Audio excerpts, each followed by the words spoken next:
Hey, everybody, it's Scott Steen with winnersandwhiners.com taking a look at today in sports betting.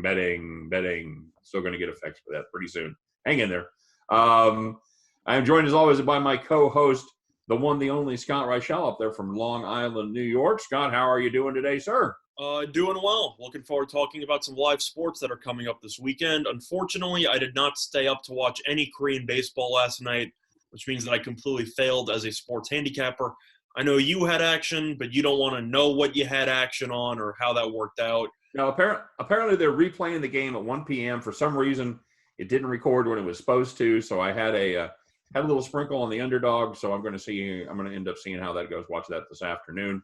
But, yeah, we're pretty excited. We've got live sports in America that you can bet on. So it's a pretty big deal. It is UFC 249 coming from Jacksonville, Florida on Saturday night. And to help break it down here, you know him, you love him. He is our esports and UFC guru. He is Winning Willy, all the way from Mississippi, Mississippi. Willie, how are you today? What's happening, fellas? Nothing, man. How are you doing down there? Yeah, we're doing pretty good. Just another day, another dollar. Been tearing There you apart go. some Counter-Strike DFS here lately. That's been great. Excellent. And doing well, putting up a ton of content over there at Winners and Winers, Willie? Oh yeah, we're trying to keep everything going over there, despite everything going on in the world. Yep, that's all we can do is try to keep our little corner of the world as normal as possible. And I'm pretty, you know what? I'm actually kind of excited about this. As you guys know, I'm not a big, huge UFC guy. I have got a couple of the pay-per-views, and you know what? I might end up getting this one just to have something to watch, because it's going to be pretty exciting. Now, before we break down the card, I'd like your guys' opinion. Do you think this is going to is this going to release some pent up desire for live sports, for betting? Do you think this is going to do well as far as pay-per-view numbers goes? Probably not going to break any records, but how do you guys predict it's going to do as far as views go? Willie? Oh, it should be really highly viewed. I think this is going to set a guideline and maybe a standard for everything else if they can pull this off without a hitch. Okay, Scott, you kind of agree with that? I think there's going to be some pent-up desire that's going to be released for this one?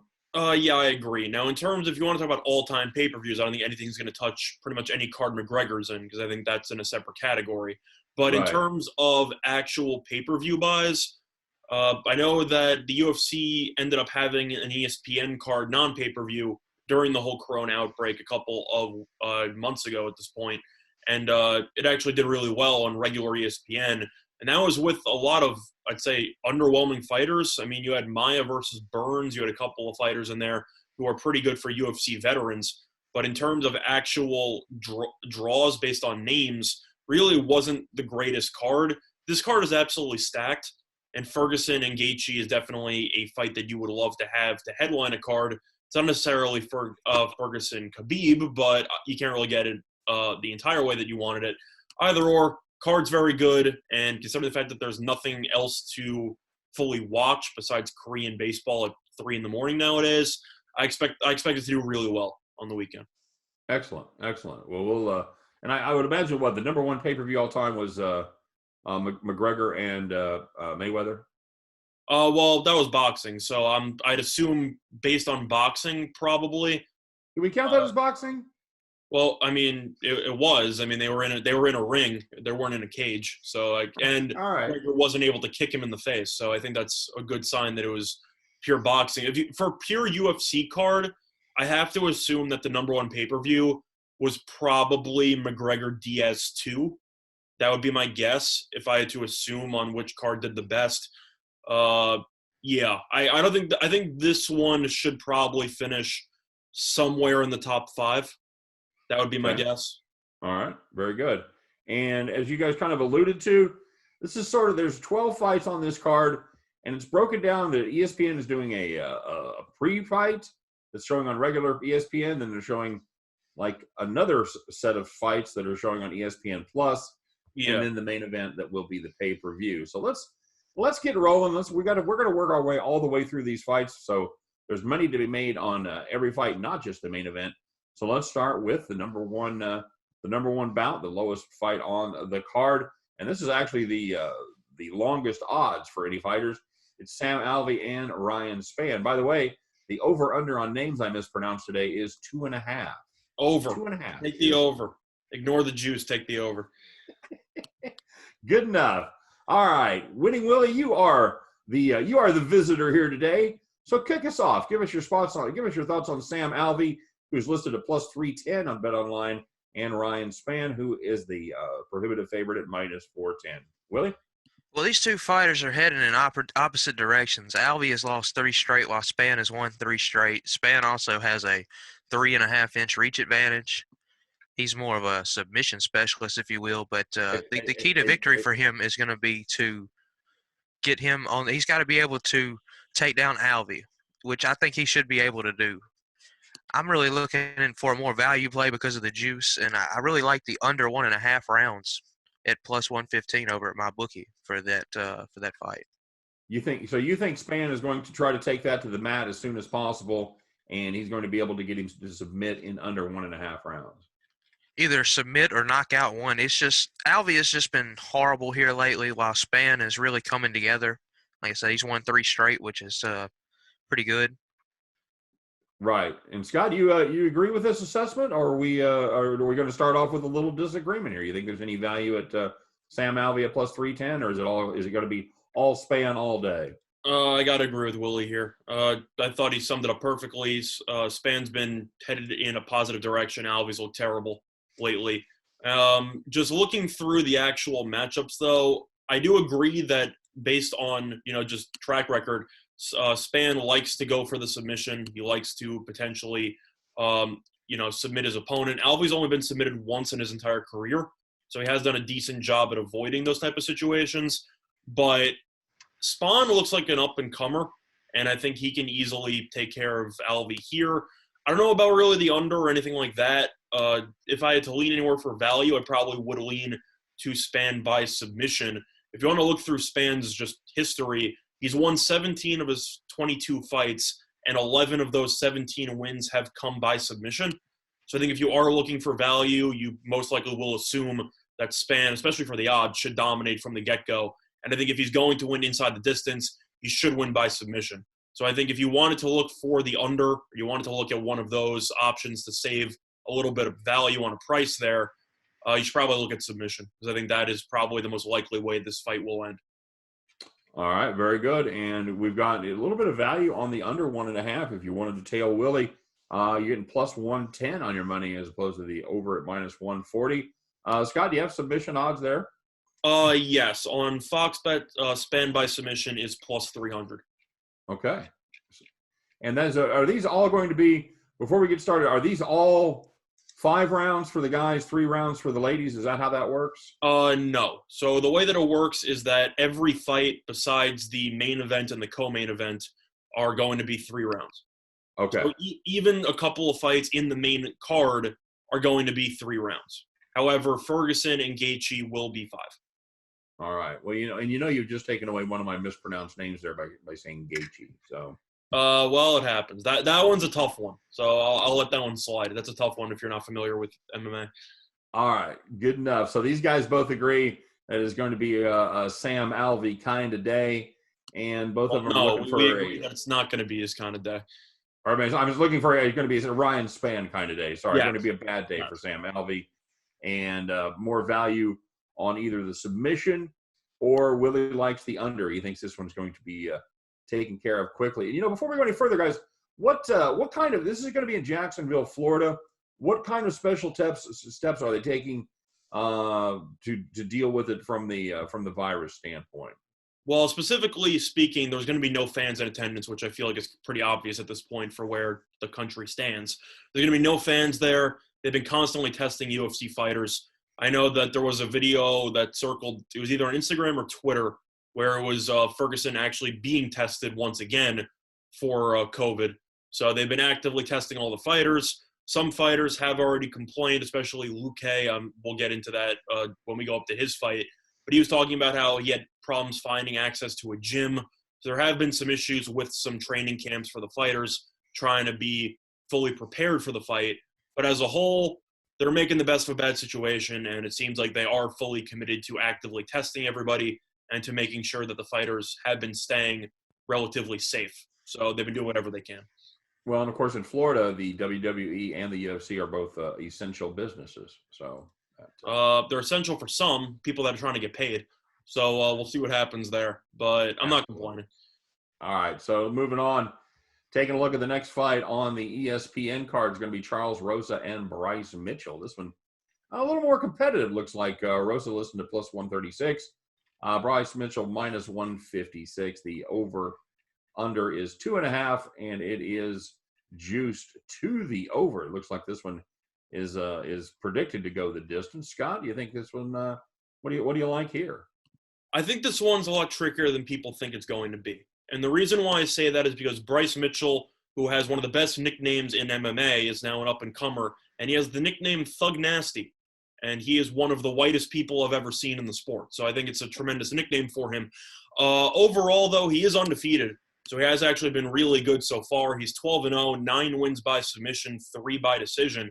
He's only fought 3 times in the UFC, with one of the fights being in the Ultimate Fighter, which is kind of the reality show where they put a bunch of fighters in the house and they try to get somebody a spot in the UFC. Other than that, he hasn't really fought anybody of note. So I do think that even though he is undefeated in the UFC, some of those numbers are a bit, I don't want to say inflated, but I don't think his record is as impressive as it might seem. He's going up against Rosa. I said that Mitchell won 9 of his fights by submission. Rosa's won 8 of his fights by submission, and he's also a black belt in jiu-jitsu. He's also from Boca Raton, Florida, so I do think that should pay some dividends, that he will be staying relatively local in his home state. Of course, there will be no fans in attendance, but he did end up upsetting Manny Bermudez with a submission in his last fight. Bermudez is very good. Just to show some perspective there, Bermudez, the person who he beat in his last fight, is 14-2, and one of those fights came up against Rosa. People just think Mitchell's going to win, and I actually think Rosa has some value on him here. I think this fight's going to be very close. Now, both of them are submission experts, so to speak, so I'd not be surprised to see this be mostly a boring fight for the fans who look for people to just punch each other in the face. I think this fight will be mostly on the ground. I think there's some value with Rosa here, and I think this number is a little bit too high. So for that reason, if I'm playing, I'm actually going to be siding with the dog here. All right, Willie, you kind of feel the same way? Are we paying a little extra money here because people maybe have seen Mitchell before on the TV show, on the reality show? That's what I'm thinking, because if there's one thing I love to do, it's fade the public.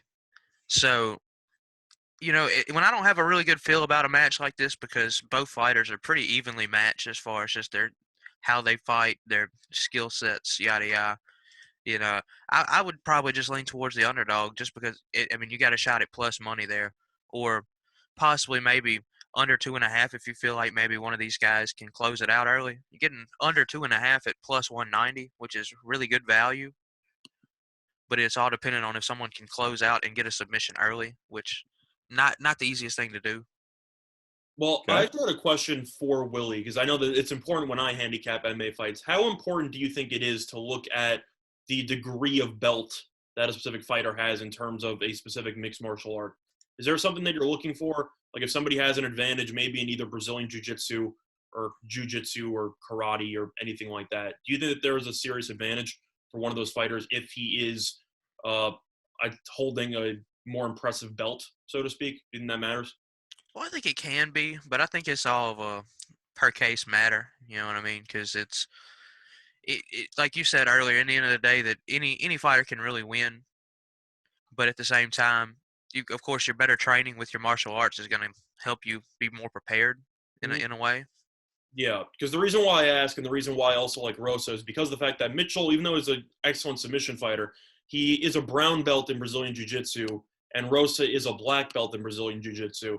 So they both specialize in the same martial art, and Rosa, the underdog, is better according to belt at that art. So I feel like based on that, that kind of provides value for the underdog in itself. Wouldn't you agree with that? Yeah. It definitely helps add to the case. Is there a particular martial arts skill set that translates the best to UFC, be it jiu-jitsu, Muay Thai, Krav Maga, karate, judo?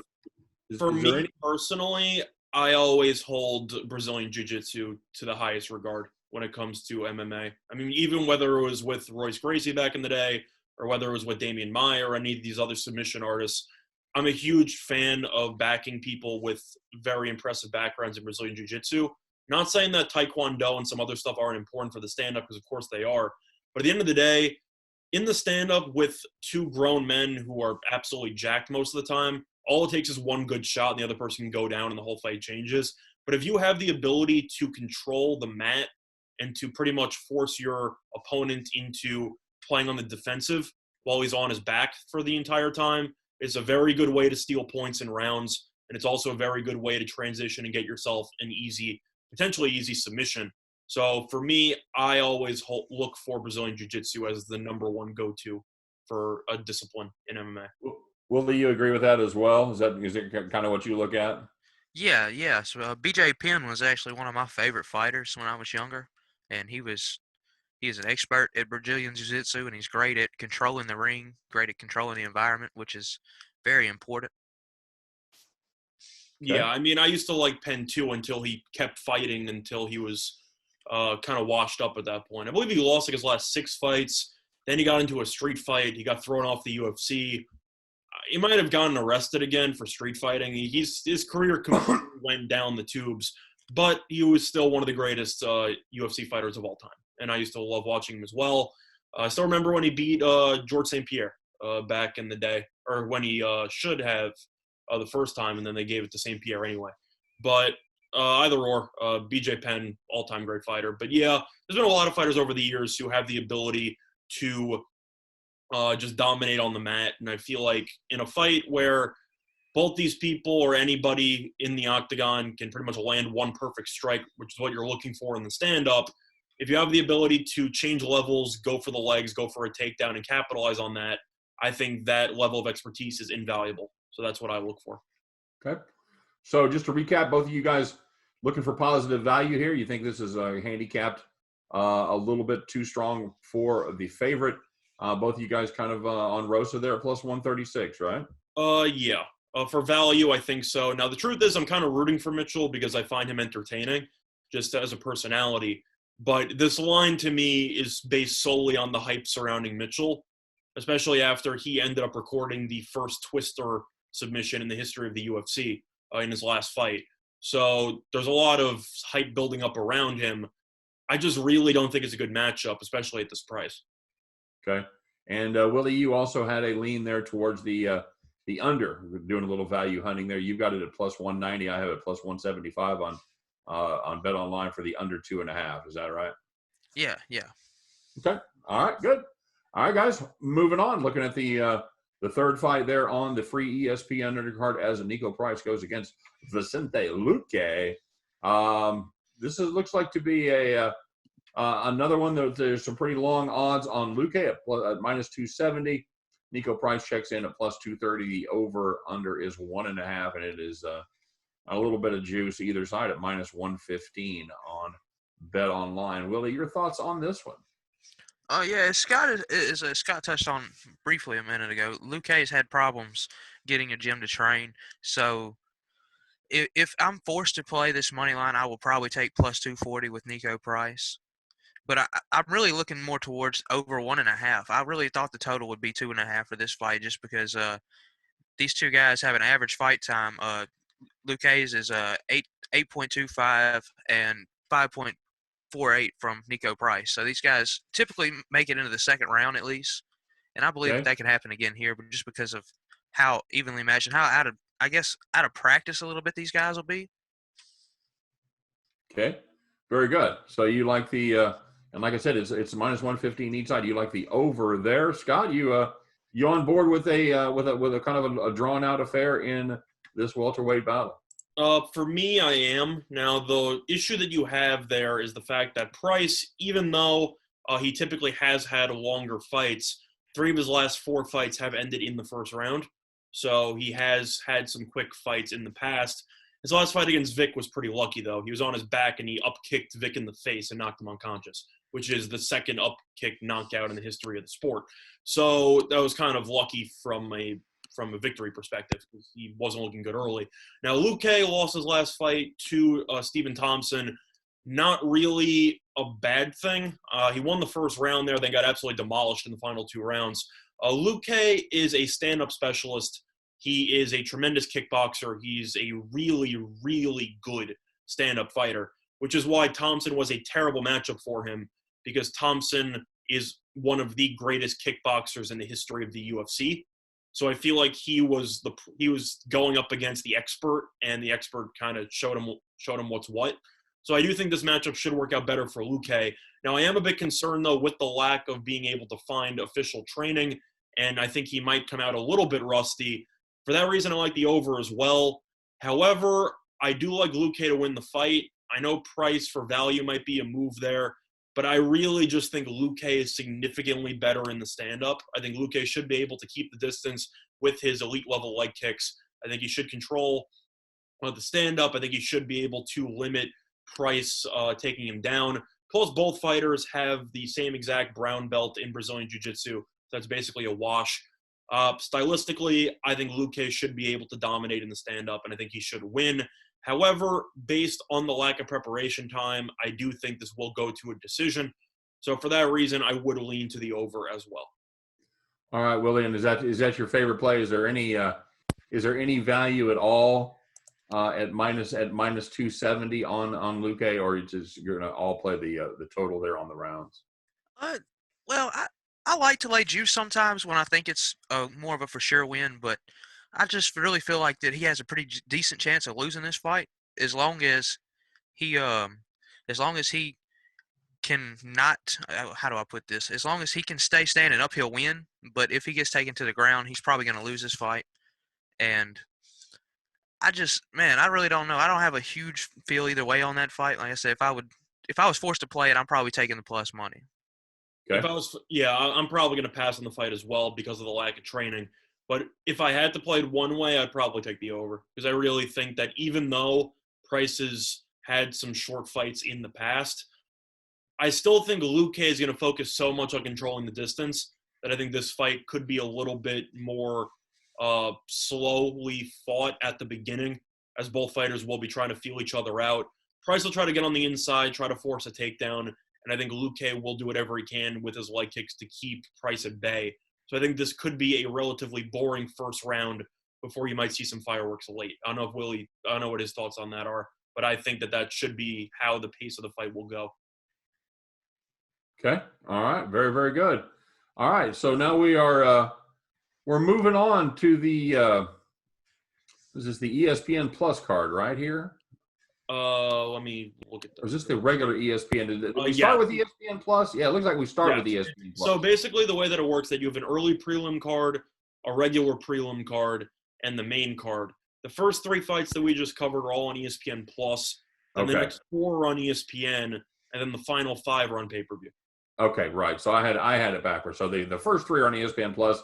Now this is going to be the first fight that is actually on regular cable on ESPN. You can get this fight without paying anything extra. It's going to be a middleweight battle between Uriah Hall and Ronaldo Souza. I'm going to go yes, I'm going to go Souza. How'd I do? Souza, but you were close. Dang it. You were close though. All right, that's one. All right, and this is going to be our first real evenly matched contest of the evening. Uriah Hall plus 105. Souza is a minus 125. The over-under on this is 2.5, slightly juiced to the under at minus 120. Willie, your thoughts? This is one of the few fights that I'm really, really looking forward to. These are 2 veteran fighters. They fight 2 completely different styles. Uriah Hall likes to stand up and fight, while Souza is a submission specialist. And with Souza being 40 years old, I think he's past his prime. He's lost 2 straight, while Uriah Hall is on a 2-fight win streak. And I really like Uriah Hall to take care of business here. I'm not quite sure why he's the underdog, but either way, I'm going to take the plus. Well, I see even money at Uriah Hall, but I'm going to back that plus money right there. Very nice. Scott, are you going to get a little sniff of that plus 105 as well? Personally, no. I think that first of all, this fight is almost impossible to predict just based on the history of these 2 fighters. Uriah Hall probably is the greatest what if in UFC history. after he bursted onto the scene with one of the greatest knockouts in the history of the sport in The Ultimate Fighter, and he's been pretty much underwhelming to say the least. That's pretty much been his MO in his entire career. He's tremendously entertaining, and if you watch him fight, he's absolutely jacked. You'd think he'd probably be a champion by now just based on appearance, and for some reason in fights, he just can't piece it together on a consistent basis. Very streaky fight over the course of his career, and Souza, even though he's lost 3 of his last 4, very tough competition. I mean, you lose to Gastelum, who just fought for a title in a split decision. He beat Chris Weidman. Weidman isn't the same guy he used to be, but he's a former champion. Lost to Hermanson in a decision, and then he ended up losing to I'm gonna butcher the pronunciation on that last name either way, but he lost to a pretty solid fighter as well in his last fight in a decision. His last 2 fights have been 5 rounds apiece. This one's going to be 3. I simply put, I agree that if Hall's going to win, it has to be in the stand-up. And when in doubt, I will back the 4th-degree black belt in Brazilian Jiu-Jitsu. So for me, I'm going to go with Souza. I think that Hall's too unpredictable. There is a chance he could win, but at this short price for 3 rounds, I think Souza can easily just take him down and sit on him for roughly 4 minutes and easily win a round. So I think Souza's the safer play. For that reason, I'll lean to Souza, but from a fan perspective, this has the makings to be a very, very entertaining fight. All right, and moving on, we've got looks like the only ladies on the card in this strawweight battle as Michelle Waterson takes on Carla Esparza. Waterson is the underdog here, plus 131, Esparza minus 151. In this battle, it looks like they were expecting this one to go the distance, as the over-under has been set at 2.5, and it is heavily juiced to the over at minus 425. Scott, give me some thoughts on the chicks here. Well, I think it's kind of similar to the Uriah Hall fight, not for the actual way that these people fight, but at the end of the day, one of them loves to take it to the ground, the other one loves to be in the stand-up, and the question is, which style do you think is going to reign supreme in this fight? For me, I actually like Waterson here as an underdog. I like the karate hottie in this spot. I just think that the value is a little bit too high here. At the end of the day, Waterson lost her last fight to Joanna, and Joanna just lost an absolute war against Whaley in her last fight. She's a tremendous all-time women's fighter. So I think losing in a decision there is not something to be upset about. Before that, though, she was on a 3-fight winning streak. She is a very solid fighter. And if you look at how Esparza's been doing lately, she has won each of her last 2, but the level of competition hasn't been as high. So even though Waterson lost her last fight, she was going up against one of the best women's fighters in MMA. So I'll give her a pass there. I think that Waterson's the better fighter. I think this will be very close. I think it should go to a decision. But I think Waterson should be able to do enough damage in the stand-up to probably be closer to a pick'em here. So for that reason, I think there's just too much value on the dog here, and I will lean to Waterson. The karate hottie. Willie, is that the best name in Miss Martial Arts? Definitely one of. How do you feel about this fight? I'm with Scott on this one. I like Michelle Waterson here. She's the slightly better striker. She's also got better takedown accuracy. I believe that this fight will go the distance, just like odds makers do, because neither of these women are just overly dominant. But at the same time, I really feel like the underdog's got a really good shot here at plus 130.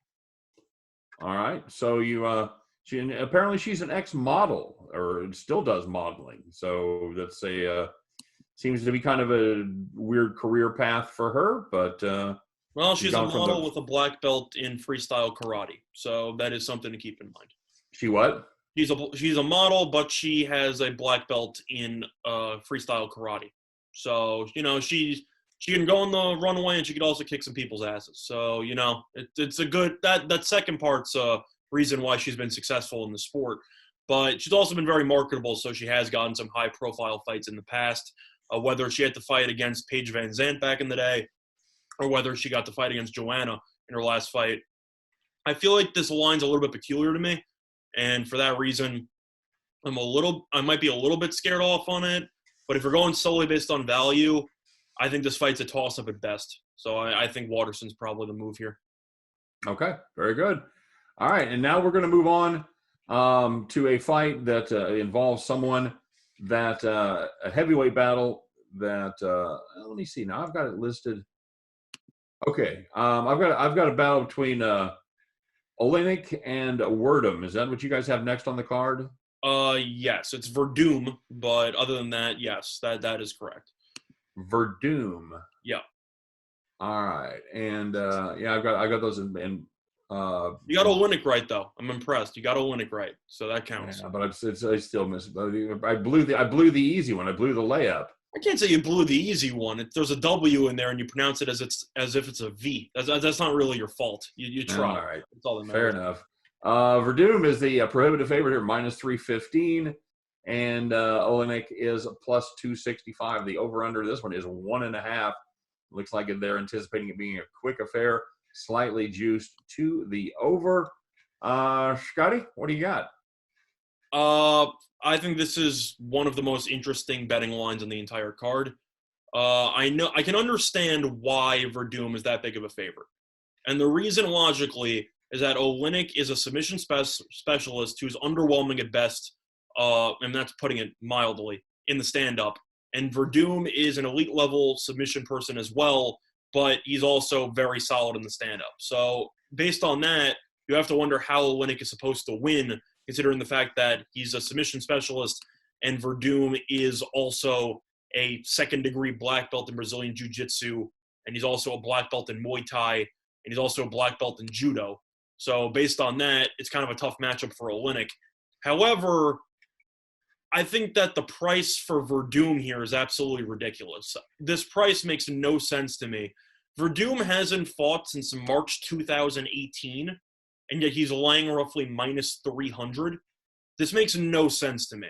Now, the reason why he has not fought in that long is because he ended up testing positive for a performance-enhancing drug, and USADA ended up suspending him for 2 years for violating the drug testing. So you also have to wonder how much of his current record is inflated because of potential steroids in the past, which I think could be an issue. There's no way I'm laying here with Verdum. I can't lay it with a 40-plus-year-old guy who hasn't fought in roughly 2 years. So for that reason, I'll have to lean to Olenek because Olenek is one of my all-time favorite fighters. And he has fought in his career 72 times, and he's won by submission 46 times.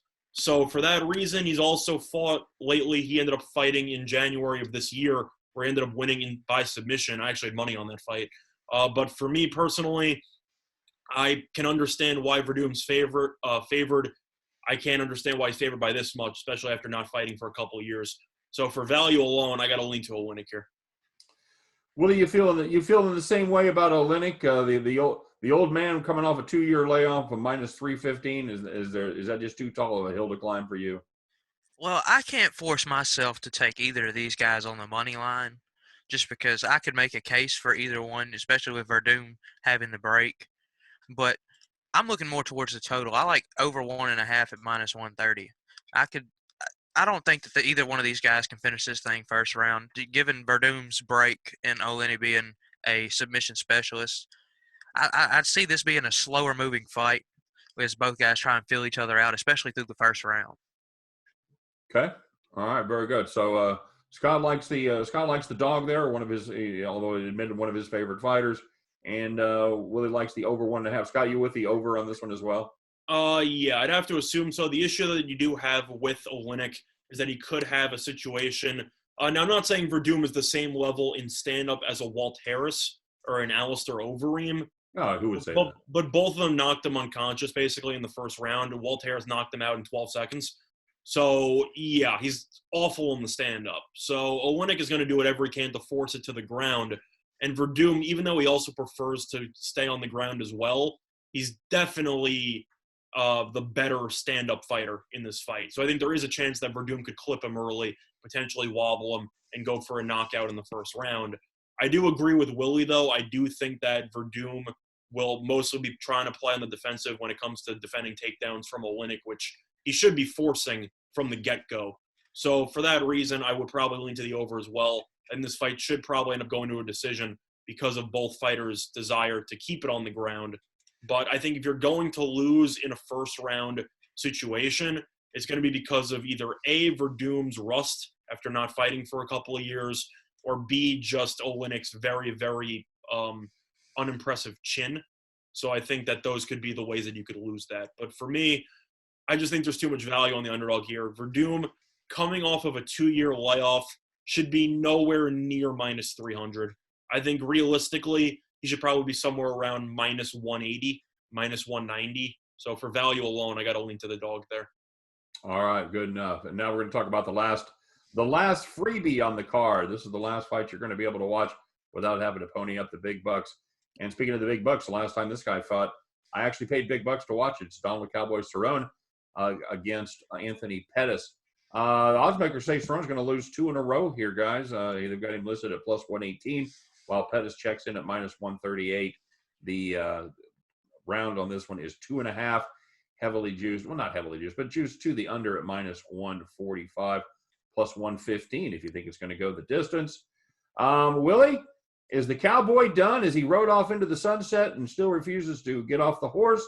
Or does he make his triumphant return here after his beatdown by Colin McGregor in his last outing? Yeah, I'm riding Showtime in this fight.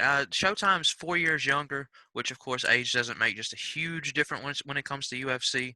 But I just think Pettis is the better fighter here. He's definitely more explosive, at least. I'm looking over towards the props for this one. I like Anthony Pettis by KO at plus 175 over at my bookie. All right. Yeah, that's so you like getting specific there as opposed to laying the price at minus 138. You turn that frown upside down, pick up a little positive value. Would you say plus 175 on the any round knockout? KO, TKO, DQ, or submission. Okay. So it's anything but a decision, basically. Right. All right. And Scott, you feeling that? You feeling that as well? Well, it's worth mentioning this fight would have been a lot more entertaining, I'd say about a year or two ago, because both fighters have been terrible lately. If you want to break it down, Pettis has lost 3 of his last 4 fights, and Cerrone, even though he's a future Hall of Famer, etc., has lost each of his last 3 fights. I do believe that Pettis should be the favorite, especially after Pettis already beat Cerrone a couple of years ago by knockout. So they already fought once before, and Pettis won. However, I am going to give Cerrone a bit of a pass because each of his last 3 fights have been almost impossible based on the actual matchups that he's gone up against. He had to fight against Tony Ferguson, who's fighting for the in the main event. He's fighting against Gaethje, who Ferguson's fighting against, and then he had to fight against McGregor. So based on that, his strength of schedule for the last 3 fights has been absurd. So I'm going to give Cerrone a bit of a pass in terms of his last 3 losses because it's almost impossible to win, I'd say, 2 of those 3 fights. I think Gaethje is probably his best shot at winning because Ferguson hasn't lost in years, and McGregor's an all-timer. So, I mean, that's pretty tough. For me, I'll lean to Pettis just because I think Pettis is slightly better, and I do think that Cerrone is past his prime. Pettis is 33, and Cerrone is 30. What is he at? He is 37. He's 37 right now. So, yeah, for me, I'll have to lean to Pettis. Am I going to put any money on it personally? No. This is kind of the fight of the night where you don't need to have any money on it to be entertained. This fight should be entertaining from start to finish, and I think that you should see this fight turn into an absolute bloody mess. So for that reason, I'm going to sit back and enjoy. But if I had to put any money on it at all, I would probably lean to Pettis by decision. For me, I think that this fight should be very closely fought. I think that both fighters should be trying to just inflict a ton of damage on each other. You should see a lot of blood in this fight. Both these fighters tend to bleed pretty easily. So I think that should be an absolute war. But at the end of the day, Pettis won the first time when they were in their primes. Now they both are in the middle of losing streaks, but Pettis is still the younger guy. I'll lean to Pettis, but I think this fight could go either way. All right, and before we get into the pay-per-view card, let me ask you, because I noticed that Cerrone and Pettis are fighting at the welterweight level, while Ferguson and Gaethje, you said Cerrone had fought in 2 of his last 3 fights, are fighting lightweight. Does that make a difference? Where did they fight at those levels, Willie? Say that again. I'm sorry. You were breaking in and Well, out on my end. So Cerrone is fighting welterweight against Pettis. And then I noticed that Ferguson and Gaethje, two of his last three opponents, they're fighting at the lightweight. Where did Cerrone fight? Did he fight those guys at lightweight as well, or did they fight at welterweight? I do believe they fought at lightweight. I think I believe he stepped back a weight class. He moved down to fight McGregor, and then he got absolutely embarrassed, and then decided to stay at the current weight class. Welterweight is heavier than lightweight, correct? No. Lightweight is heavier than welterweight. Yeah, because he ended up fighting. So he basically, the way that I understood is that he ended up fighting Gaethje and Ferguson, lost both. Then McGregor was going to fight at a weight class beneath, and then he decided to take one for the team and lose the weight. And then he was going to fight McGregor, and then he just decided, even though he lost to McGregor, he was going to stay at the weight class that he decided to go to for the McGregor fight. Okay, that's how I interpreted it. Okay, good enough. All right, so let's go into the pay-per-view card here a little bit as we get our first match rolling with Greg Hardy and Jorgen De Castro. Greg Hardy minus 210, Castro plus 180. Over under is 1.5. Juice to the over at minus 165. Scott, what do you feel about this one? We're into the money. By the way, what does this fight cost? Anybody know? Is it $70 or so? $69.95? Should be around there. I believe it's going to be $70. It's the only sporting event on the card. Just in general, they could easily charge $100 and people would still pay for it. It's going to be around 70. All right. So how do you feel about that? How do you feel about this one? People are going to get their money's worth in this fight? For me, it depends on what you mean by money's worth. I think somebody's going to die within the first minute or within the first round. In terms of where I actually like the value, I'd probably look to Greg Hardy by knockout, or if you want to take the under, you can. This fight should basically just be rock'em sock'em robots. They're both huge human beings. They both love to knock people out. Hardy ended up losing by decision in his last fight, but I'm going to give him a bit of a pass because I do think that his opponent in that fight is significantly better than his opponent in this fight. Hardy, I expect him to take this guy's head off, personally. I think this fight, it would not surprise me to see this fight end within about a minute or two. I think this will really get ugly fast. For me, yeah, I think that both fighters have a pretty solid chance of knocking the other person unconscious as soon as possible. And for me, I just think Hardy has a little bit more power, so I'm going to lean to him. If you wanted to look for some value, I'd look to Greg Hardy in the first round, and I think that he should win by knockout in the first round. That's my thoughts on the fight. All right, so first round knockout under 1.5 at plus 135. Willie, you kind of feel in the same direction here? Yeah, that's how I plan on playing this fight because I'm a little biased on the money line. I got to watch Greg Hardy when he was playing his college ball at Ole Miss, so I know how much of a freak of nature he can be. So I'm with Scott. I believe this is going to be a slugging match that should end early because neither one of these guys have very good conditioning. Even though Hardy played in the NFL, I don't imagine that he can last a 3-round fight. I don't think either of them can, to be honest. I mean, Hardy's gone to 3 rounds in the past. He's also put on – I know that his weight is a little bit heavier than it was during his playing days in the NFL. If you just look at Hardy, I wouldn't say he's necessarily in shape. It's not like he's chiseled by any means. He looks relatively fat, if I'm being honest. Now, Castro's the same way. So if you're just looking based on appearance at their shirts, you'd think both of them are going to run out of gas in roughly 2 minutes. I just think somebody's face is going to hit the floor in the span of the first, 2 minutes, 3 minutes. I would be shocked if this goes to a decision. That's how I'll phrase it. Greg Hardy played for Panthers? Panthers, Cowboys, and then, he had the domestic violence issue, and then he ended up leaving the league. Cowboys brought him back. Then apparently he was a diva, and then he completely just switched to MMA. Now, in terms of his MMA record, he had some very unique results, as he ended up losing by disqualification after kneeing somebody who was already on the ground. Then he had a fight that he won when he took an inhaler in between rounds, which apparently is illegal, and he thought it was legal because he asked for somebody's permission, and then they gave it to him, and apparently they shouldn't have. That got overturned to a no contest. So he's had a lot of very interesting outcomes so far in the UFC. But for this fight, I wouldn't be surprised if Castro ends up winning by knockout. But based on probability, I would assume Hardy wins by knockout in the first round. Okay, very good. All right, moving on to our next battle of the evening. It is going to be a featherweight contest between Jeremy Stephens and Calvin Kattar. There's a pretty good price on Kattar minus 240 and Jeremy Stephens if you wanted to take the underdog plus 205. Looking for this one to go to distance. The over/under is 2.5. Heavily juiced to the over at minus 180. Where are we at here? Who goes first? I lost track. Who's up first? I'll let Willie go first. Okay, Willie, what do you think about this one? Well, I predicted this one's going to be kind of a stand-up boxing match.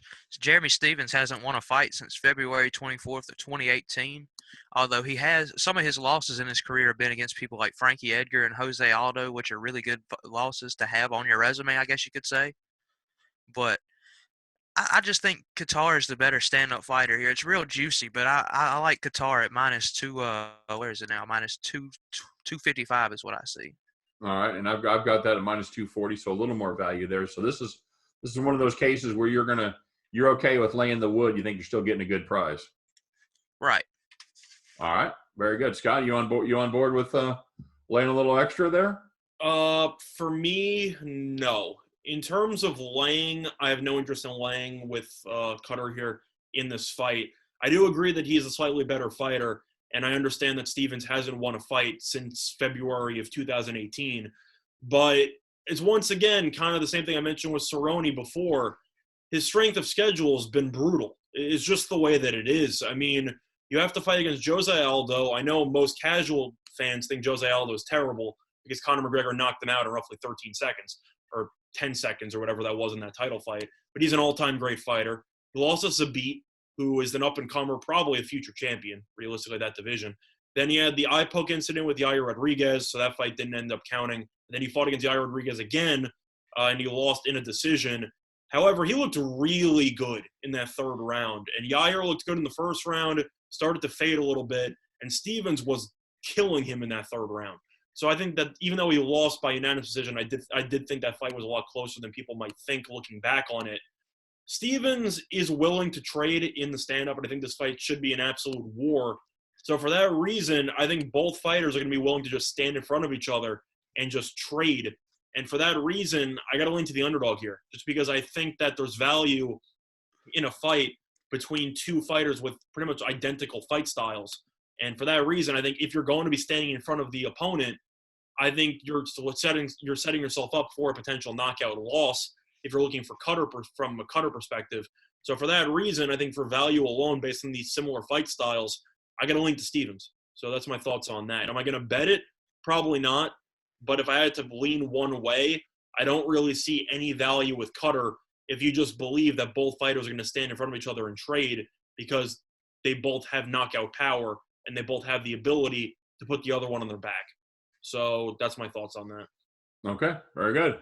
All right, now we're going to take a look at a heavyweight battle that should realistically be my last chance of going over on mispronouncing names as Francis Ngannou. I'm going to go with Ngannou. Oh, wow. Okay, there it is. It's the over. It goes, and that's not even the one I thought I was going to have problems with. Goes against Jairzinho Rozenstruik. That you got right. That one you got right. So, of course. Not bad.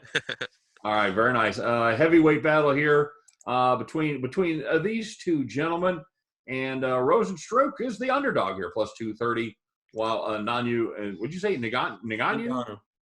Ngannou. So we do pronounce the G. Damn it. All right, is minus 270. Looking for this one perhaps to be over quickly, as it is 1.5. A little bit of juice to the under there at minus 120. Scott, tell us about the big boys here getting after it. All right, so to start off, I'll start out with Ngannou, who is the favorite. He was originally fighting for a championship a little while ago in 2018, ended up losing to Miocic. Then he had one of the most boring fights of all time against Derek Lewis, which everyone's hoping to forget. Other than that, though, every other fight he's been in has been an absolute murder in his favor. He has won each of his last 3 fights within the first minute and 11 seconds. He is not afraid of killing people. And Rozenstruik is kind of the same way. Huge human being, not afraid to kill people. Got really lucky in his last fight, though. He was losing on all the scorecards to Alistair Overeem before knocking him out with roughly 4 seconds left in the 5th round. So based on that, Rozenstruik, I just think, deserves to be an underdog here of this price because of the fact that he pretty much should have lost to Overeem in his last fight before pulling off a miracle KO in the last 10 seconds. But based on this fight, I looked at the numbers in that fight between Rozenstruik and Overeem, and the stats were awful for Rozenstruik. In terms of Ngannou, he probably has the most powerful punches in the entire sport. And for that reason, you kind of have to hope, if you're taking the underdog with Rozenstruik, that he has some resemblance of defense in the stand-up, because one punch from Ngannou can easily knock him unconscious into next week. And Rozenstruik does not have any defense whatsoever. If you looked at the significant strikes for that fight against Overeem, Overeem landed 70% of his significant strikes, and for headshots alone, he landed 63% of his headshots. So I think Overeem's just going to punch him in the face, and I think Rozenstruik's going to go down. I think this fight should end early. Rozenstruik doesn't block to his head often or at all, and I think that's a recipe for disaster. So for that reason, I think this fight could end in a minute. I think Overeem should win within the first 2 minutes. If I had to lean anywhere, I would take Ngannou by knockout in the first round. I would take Ngannou by knockout in the fight. And if you want to go really safe, I would take the under 1.5. I think some fighters should leave the octagon without a head within the first 5 minutes. Oh.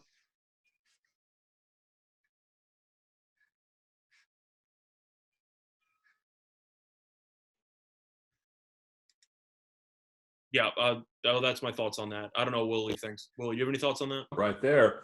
Willie, you guys there? There we go. I think I'm back. Yeah. Will, you have any thoughts on that fight? Yeah, I believe if you're interested in laying the juice with Ngannou, I would probably do that just because he's got the reach advantage. He's got the better defense. But I'm actually looking towards the over. I think both of these guys can take licks. I don't think this fight's going to go the distance, but I believe that it's going to make it into the second round. Okay. So a little bit of value there at minus 110 on the over. And it is in direct contrast to what Scott's saying. So you're thinking that Rozenstruik's going to be able to play enough defense to get this one through the second round? At least into the second round, right? Okay. All right. And so they're 5-minute rounds, right? Yes, they're 5-minute rounds. So basically, we're looking at 7.5 minutes of battle is what we're looking at here as far as the over/under goes. Yeah, that's why I'm a little bit skeptical on taking the over there, just because of the fact Rozenstruik does have a pretty good chin, and I'm willing to acknowledge that. Overeem used to be a tremendous knockout specialist back in his heyday. I think he's well past that, if I'm being honest about Overeem. But Ngannou, I can't really describe how powerful he actually is. He is by far the strongest fighter in the entire sport. And even though Rozenstruik does have the ability to take a punch or two, I think there's a difference between taking a punch or two from other heavyweights than there is from taking punches from Ngannou. And considering the fact that Rozenstruik pretty much did not provide any resistance in terms of defense against Overeem, I think that's a potential disaster waiting to happen. And for that reason, I personally think Ngannou is going to put him on his back. I do like Rozenstruik, though. He is a very entertaining fight. I think this fight should be a slugfest, to say the least. But for that reason, I'm going to lean to Ngannou by knockout in the first round. I just think he's too powerful, and I don't think that Rozenstruik has seen anything of the likes of his power. So I think that'll be an issue. And see, that's the great part about having two guys that are experts in this sport. You can get them on, you can handicap the same fight, and they both have slightly different opinions. That's why I love doing this show. I like having all the information out there so people can make their best decision when it comes to placing those bets. All right, coming down the home stretch, I believe this is going to be the co-headlining the match here between. This will be 5 rounds. This is going to be 5 rounds as well as the next one. All right, so now we're going to look at Dominic Cruz and Henry Cejudo. You got to write the second time. You got to write the second time. Cejudo. Huh? It's Cejudo. You got to write the second time. Cejudo? Okay. Cruz and Cejudo. Cruz is your underdog here, plus 185. Cejudo minus 220. The over-under is 4.5. Looking for this one to go to the distance. Again, it is heavily juiced to the over at minus 205. If you think this one's going to end quickly, you can get yourself a little plus money there at plus 165. Willie, tell us about our first 5-round bout of the evening. I love watching fights in this weight division because these guys are just so exciting, so electric. But I believe Dominic Cruz is going to win this one. He's got a reach advantage. He's a better defender. The striking is kind of very similar between these guys, and this should definitely be a great fight. But I think that Dominic Cruz has got what it takes to pull an upset here at plus 195. All right, and this is, by the way, this is a bantamweight, so it's the little fellas going after it, and tend to be a little more have a little more stamina, maybe not hit as hard, and that would, of course, would tend to lend itself to the over. Scott, you feel the same way? For me, actually, yes, I do like Cruz in this spot. Now, I don't want to sound like a hypocrite because I mentioned Rust earlier before with Verdum. Cruz hasn't fought since December of 2016, so it's been a long time. And if you believe that Rust is real, then you probably shouldn't take Cruz in this spot. Cruz has said publicly he doesn't believe in Rust, and now he's completely fine with doing that. I'm not fully concerned about the Rust, though, because he did take a year and a half off before beating TJ Dillashaw for the belt back in 2016. So he's familiar with the layoffs. However, 3 years is definitely a longer layoff than he's normally accustomed to. Cruz is the master of decisions. If you've looked at the course of his career, he's 22-2, and 13 of his wins have come by decision. So he's a phenomenal fighter when it comes to winning on the scorecards. He did lose his last fight to Cody Garbrandt in 2016. True sign of how long ago that was. That was actually the last fight Garbrandt won as his career completely fell apart. Now, Cejudo is a very talented fighter who finally broke through in his original flyweight class after beating Demetrius Mighty Mouse Johnson. Then he ended up moving up, and he ended up beating Marias by knockout in his bantamweight debut, and he ended up winning the belt there. He's an Olympic-level wrestler, so he's a very talented guy on the ground. So he does have the ability to take people down. However, Cejudo, despite being a gold medalist in the 2008 Olympic Games, actually has 0 wins by submission. So he is not a submission artist whatsoever. He's just very good at taking people down. I don't know. There's something about Cruz. I just think he's one of the smartest fighters in the history of the sport. And I've watched him play. I think he's an absolute fight. I think he's an absolute technician. And I just think he's going to outsmart Cejudo in the octagon. It's just something about him. It's the quotes he said leading up to the fight. I think he's completely wired in. And when it comes to taking massive underdogs, you kind of have to find one angle that you believe that they specialize in, that they are just better than their opposition in. I just think Cruz is the smarter fighter. I just think Cruz is going to do whatever he can to fight the fight on his terms, and I think Cruz will do enough to win. Now, in terms of the underdog price, I have no interest in taking the underdog price here. I think if you're going to take Cruz to win, take him by decision or roughly plus 300. You're getting roughly $1 extra value there. Cruz is not going to win by knockout. He's not going to win by submission. That's not going to happen. If he's going to win, it's going to go to decision. And for that reason, I think Cruz by decision or roughly plus 300 is the way to go. That's my thoughts on the fight. All right, Willie, Dominic Cruz, 3.5-year layoff. Is Rust real? Is he going to be able to pull that off after being away from the game since 2016? Well, I'm sure he's been doing plenty of training without being actually in a ring fighting, event fights. But I think he's got what it takes to control the fight, to take care of business. Well, one thing to mention about Cruz as well, even though he has been away, he has been commentating a lot of UFC fights, so he still has been very involved. Now, the reason why that's important is because there's a difference between taking a break and, just kicking back and watching movies and, just eating ice cream or whatever the hell you want to do during your retirement.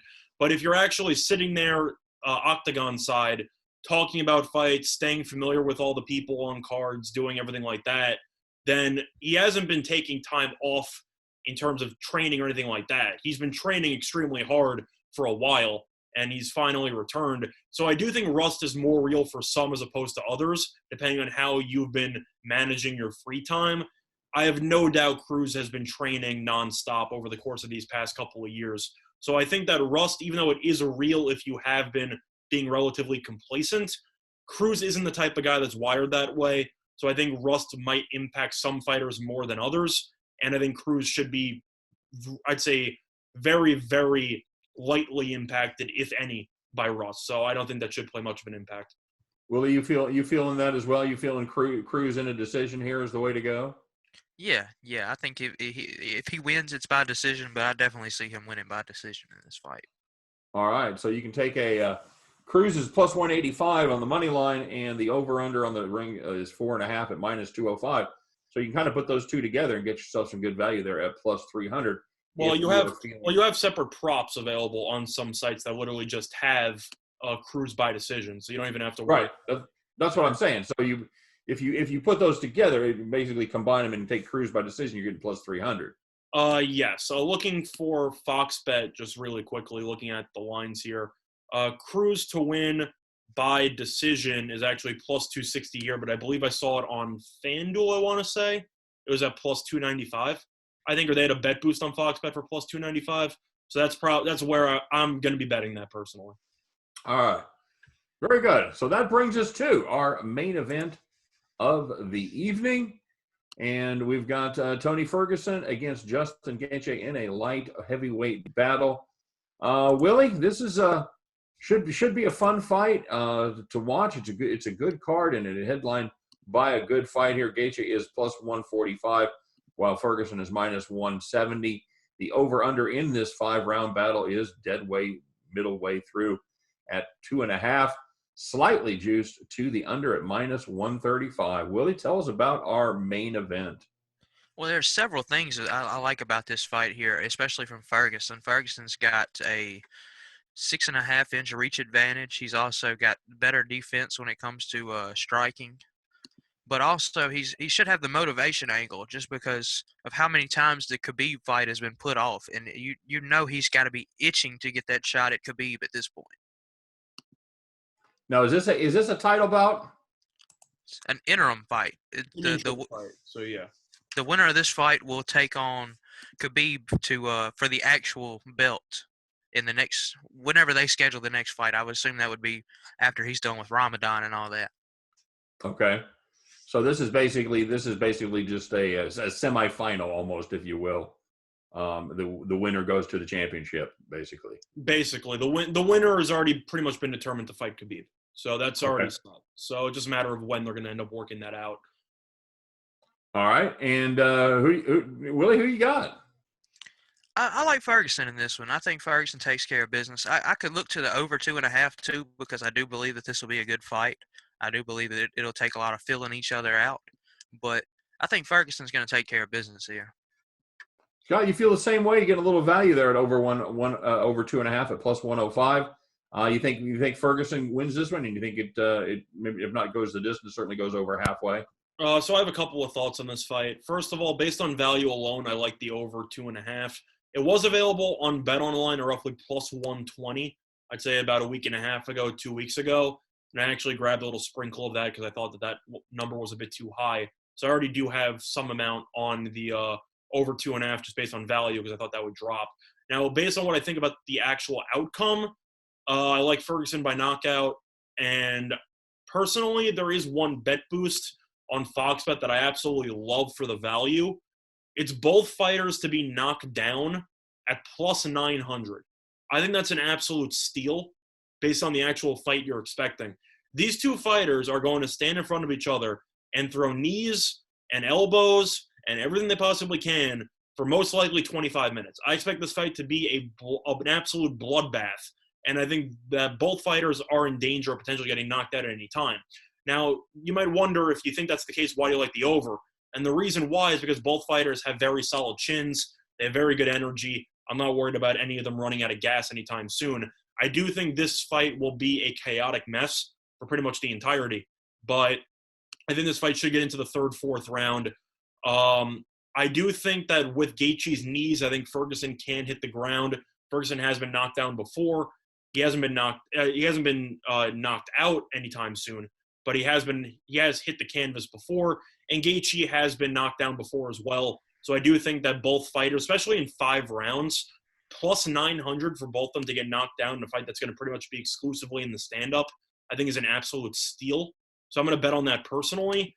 But in terms of the fight itself, I think Ferguson will win by knockout in the 4th round. That's my thoughts. Willie, you feeling the same way? You like that plus 900 there to both fighters to hit the canvas at least once? Yes, I do like that prop bet. I do see one over here at my bookie. It's will the fight go the distance? It's plus 300 at yes, and I think that could be worth a stab too, because this fight could potentially go the distance because of how evenly matched, and plus the motivation angle between these fighters. Just All at right. 3-1. I mean, that's great value at a long shot, if you will. I'm still All right. confused how that bet is plus 900 though. I don't know what that line should be. That should be somewhere around like what, plus 500, plus 900 is insane. I mean, both those guys have knockout power. Gaethje has some of the best knees in the entire sport. Ferguson probably has the best elbows in the entire sport. And Gaethje, according to comments, has basically said either I'm going to put him to sleep or I'm going to be put to sleep. That's basically what he said. And Gaethje earlier this week said in a specific quote, "I hope he breaks my nose. I've had a hard time breathing for the last 12 years." That's his quote. That's what Gaethje said roughly 2 days ago in true MMA fashion. Gaethje basically admitted he's not playing this one safe at all. Plus 900 on both of them to get knocked down, that's a steal and a half. All right. And both of you like Ferguson to ultimately prevail, Scott? Yeah. Gaethje has been in multiple wars in the past against Alvarez and against Poirier. He lost both those fights. Gaethje tends to start off strong, and then he'll do some random stupid flips in the middle of the fight. He does a lot of random stuff for entertainment value, where he'll do back flips or he'll do front flips in the middle of the fight for no reason, and then he'll run out of gas late. I think Ferguson's just going to pick him apart early on. I think that Gaethje will perform well for the first couple of rounds, but I think Ferguson has better stamina, and I think he'll wear him down in the 4th, and I think he'll win by knockout in the 4th. And Willie, you feeling the same way about Ferguson? Yeah, I think he should win. He's personally one of my favorite fighters in the UFC. I love his style of fighting. I love his out of the octagon antics, if you will.